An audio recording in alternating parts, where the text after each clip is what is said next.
Ilang Pinoy naman ang pinarangalan sa ginanap na Global Star Icon Awards sa Dubai, United Arab Emirates. Ito ay matapos kilalanin ang kanilang naging ambag sa pelikula, industriya ng pagnenegosyo at pagkakawanggawa sa pandaigdigang entablado. Isa sa hinirang ng Global Filipino Legacy Award for Film, Real Estate and Philanthropy ay ang filmmaker na si Aquino Plotado bilang pagkilala sa kanya mga proyekto sa negosyo at mga inisyatibang pagtulong sa komunidad.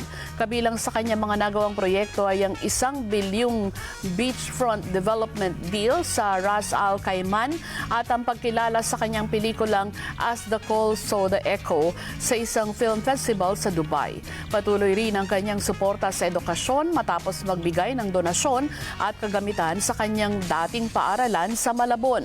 Kinilala rin sa gabi ng parangal sina Miss Universe 2018 Catriona Gray, gayon din ang aktor na si Piolo Pascual, kasama rin ang iba pang Pilipinong personalidad na umani ng pagkilala sa kani-kanilang larangan.